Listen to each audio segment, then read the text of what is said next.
you will probably ward it either in the wrong spots or not just... Yeah.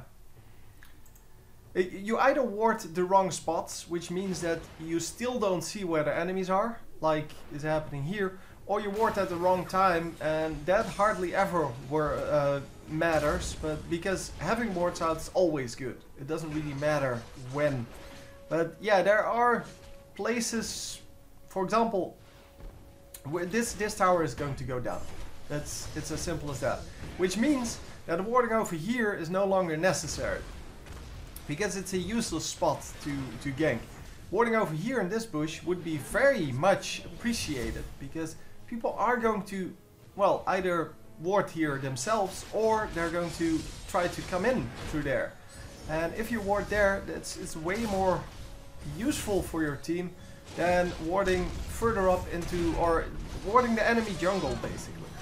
But as I said, that is less of a concern than not warding at all. Wow, we are raking in the kills here. 4-0 and 6 currently. I think the only guy that didn't die yet. Yeah, pretty much. So there you saw all of the builds at least. And are we going to get out? It's going to be close, but yeah, he needs to use that shield. Yeah, well, at the right time, and he should be okay. Oh, nice, nice, nice, nice, nice. The slow goes down and it's an immediate kill. Gets once again the 500 gold from a killing spree. And wow, that gold is just stacking up here. Obviously, the boots of mobility here helping out with those kind of grabs. And wow, already has a Warmock's armor. Warmock's armor is of course a very nice thing to have, but he needs to amplify that HP with some armor and magic resist, because currently his armor and magic resist, well, his armor is pretty good. 125, that is pretty good, especially with this shield. Yeah, it gives you extra, well no, it doesn't give you extra armor, so it's kind of a bad example, but it gives you extra HP, so all in all, it's very good. But it is the magic resist that's kind of lacking. He needs about 50 more to... No. I forgot about the team composition. No, you need armor. Yeah, just take out the Soraka and don't worry about the rest. So yeah, we are going for dragon maybe now. Could be. Oh, there we go. Enemy is a dragon. Try to steal it. Yeah, and... Oh, he grabs it! That was a total coincidence, because he wasted his smite on the wolves. So this was a total coincidence that he actually grabbed this. But man, he got lucky there. Wow. Second time he uses his smite in the wrong way, by the way. Just saying. I'm not saying he's a bad player, I'm just saying he makes these tiny mistakes that everyone will make if they're not paying attention, if they're just doing it on autopilot, because it seems like a good plan to just, yeah, I'm going to use my smite because it's up. No, your smite, especially in the mid to late game, is there to steal dragon and to steal the baron and to steal buffs away from people doing buffs and doing dragon and doing baron. So in this case, it doesn't happen a lot, but in this case you could see if you sneak up on dragon while people are doing it, then yeah, exactly what you want to have is, yeah, you want to have that smite up. Because if you have smite up, you come in and you just smite for the last few hundred hit points. I mean, that's now 850 damage, and there is no way any skill on the enemy team is going to do 850 damage to the dragon. So yeah, that's pretty much it. I mean, short from the Lux ultimate, if she's a mid laner, nothing else is going to do that kind of damage. And sure, you're not going to hit it exactly at 850, so maybe at 800 or at 750, but still, you should be able to steal the dragon with it way more than you would without it. So yeah, it's a good deal. Anyhow, I'm just really glad I could do another smite, or League of Legends game. Because League of Legends, yeah, it has been crashing quite a lot, especially the replay system, of course.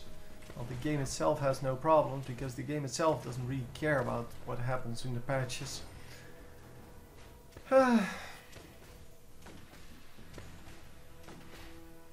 Yeah, anyhow, we're going to fast forward a little bit, because I think this game is going to last for a little bit longer, and I really don't want to see them farm all day.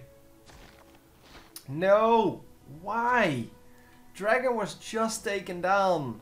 Your ward is going to be up well before anything else happens. So yeah, that's a waste of a ward.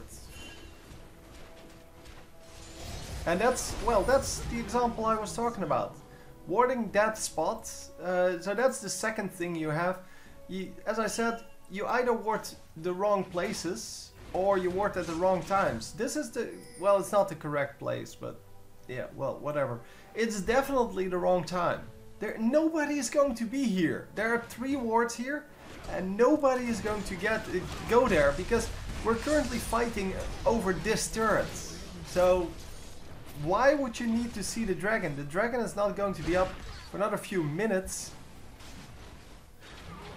And yeah, anyway, you get the point by now. Finally someone does show up here, but it's not going to matter. And oh, he actually got out of that. But they do find him. And is he going to be able to survive? I don't think so. Well, he shouldn't be able to. Let's just call it that. There you go. Grabbing the kill. 7, 0, and 8. So a nice score. 119 minions. With the top at 170. Yeah, that's a pretty decent score. For a jungler, that is. He needs to make sure that he doesn't take all of the minions. Because the minions need to go to people like Darius. And of course their misfortune.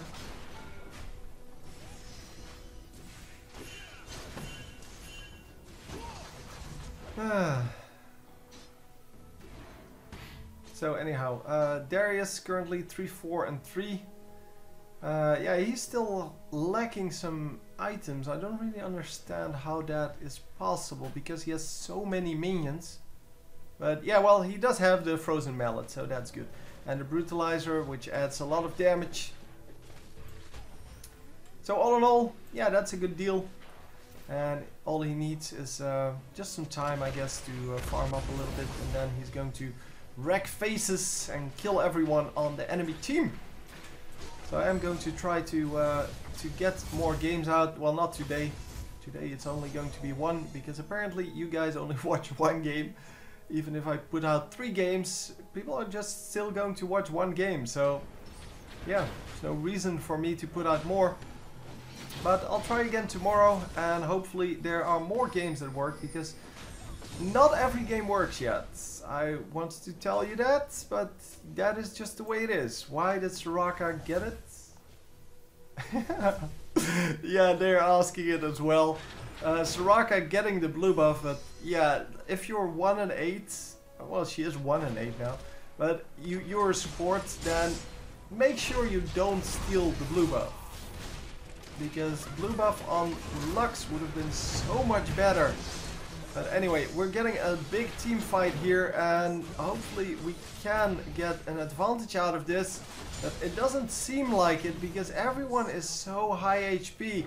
Just this guy that is low, but Darius went down. Soraka is going to go down, giving away the blue buff now. And yeah, who's this? Someone who just recalled. Yeah, they could have went for that, but I don't think they would have gotten the kill anyway. It's 2 versus 2, but oh, Lux is so low. Yeah, this is going to be hard to defeat. And 3 versus 2 now, 3 versus 1 basically. Yeah, there's no way you can defend this tower. Maybe the next one. Depends on when people are going to be back up. Misfortune is back up. Darius is back up. Soraka is coming up. And they can actually steal back the buff now. But nope, they're not going to. Okay. Let's fast forward a little bit. I think the enemies just recalled, that's why I can actually fast forward. And here, having the ward here would have been so useful because you would have seen where the enemies went. No, they did not go for the Baron. Although that might actually not be a bad plan.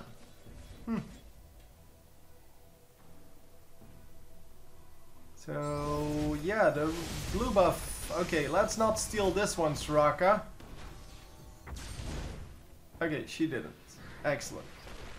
But are we going to be able to do anything here? So Nautilus now has the blue buff, which means extra cooldown, and that is excellent. The ultimate goes down on Draven. Draven should instantly die, and he indeed does instantly die.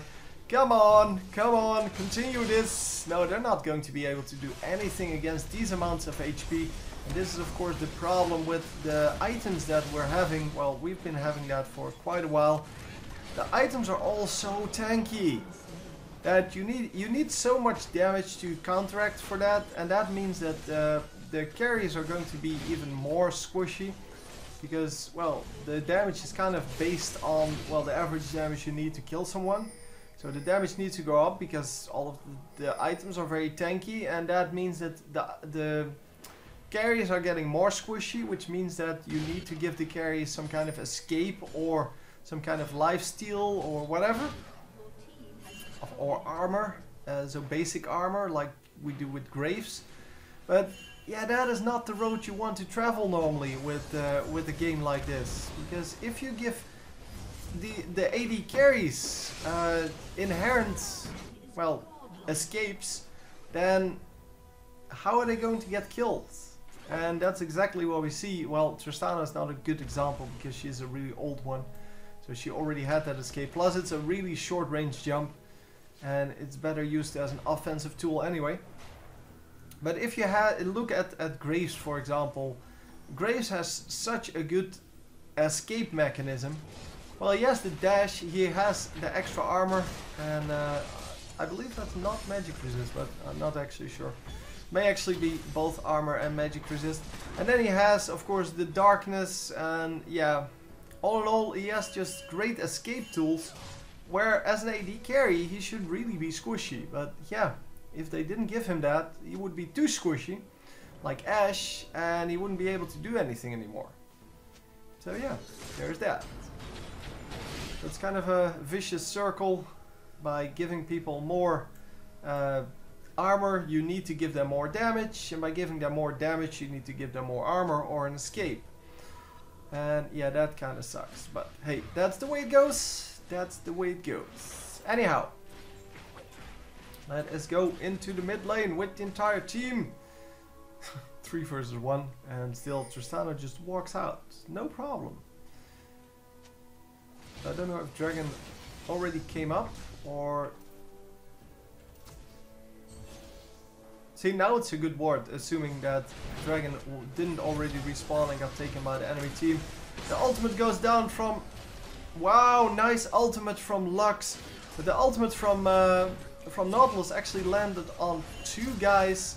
And this should be enough to at least get a kill out of it. Come on, there is no tower, just move in. There we go, double kill. And we're not going to get the triple kill here with the team, of course. And are we going to get more than just this inhibitor? Probably not, but well, the Misfortune thinks different and is wrong. So Misfortune went for the towers, where the rest of the team just went out because, well, there were only 3 minions there. Kind of risky. No, you couldn't have finished it. No way. Especially not with someone who is currently, what, 4 and 10 with 190 minions. 4 and 10, are you kidding me? Yeah, the 4 and 10 really doesn't matter. The 4 kills matter, and the 190 minions. Same amount on Draven, but he has 6 kills. So, yeah. He's a little more... he has a little more items, a little more gold. And that makes that he is going to do a little more damage. But obviously, yeah, these kind of items, no defensive items. Oh, this is not a defensive item. Yeah, no defensive items. So that means that you're totally squishy. As I said, it makes you even more squishy now because of the enhanced damage that we've been seeing in the last, well, many patches. And why is nobody going for this? Finally, people are showing up, and once again, she just jumps over. And Soraka's going to find her here, I think. No, she's going to go over here. Oh man, that damage. Holy crap. 400 HP will do that to people. But yeah, the dragon is back up, so yeah, in this case the ward was good because they actually spotted the dragon. Well, from the moment it came up, so the ward wasn't timed out before the dragon came up, and that is good enough. I mean, you can see then whether the enemy team is grouping up for dragon. Obviously the ward being over here would be better, or over here, or no, not over, well, maybe over here, but no, over here would be better. Because you could still see the enemies come in, because nobody's going to go in through the bottom part of the map, because it's just too far. You want to fight in mid lane, so you're going to stay close to mid lane, and then if you see the dragon is up, you're normally going to just walk to it. You're not going to run all the way around just because there might be something there, like a ward. And 9-0-12. Holy crap. We're doing well. And yeah, here goes the next turn. Now you can finish it, Misfortune. Now you can finish it with 3 guys down and with your entire team there and everyone at decent amount of HP. Dudes, go help here. You know, the big building? The one that you're trying to kill the entire game? No, well, whatever. Anyway, yeah, it was a pretty fun game. We saw a lot of small mistakes, but that resulted in very bad things or very bad plays because he got unlucky. I mean, he got so unlucky with that use of his smite at the red buff. I mean, I know for a fact that like 90% of people do it like that, and it never results in a problem because you never have a problem. There's nobody there ever, and then yeah, you see it here and you're like, oh man, he's such a noob. But I'm pretty sure that if you look at your own games, you do that as well. And then he did it again at the wolves, and he ran into dragon where 2 people were doing dragon. Okay, he got lucky, he stole dragon, but he definitely should have had his smite up. Those kind of things, they're small plays, but they can be so important, and that's the difference between like the pro players and us, the normal players. We know it should be done in a certain way, but we don't do it. And you can see the pro players play all day long, and you're not going to learn anything because you don't realize what they're doing. Unless you realize what they're doing and you can incorporate it in your own play, you're not going to learn anything from watching people that are so much better than you are. Because you can't repeat it if you don't understand why they're doing it and what they're doing. But you can see here that it turns out wrong. I mean, missing a smite, not having a smite when you need it, that is crucial. And because of that, you learn from it that you should keep your smite up until you actually need it. Anyway, hope you enjoyed, and I will see you next time. GG!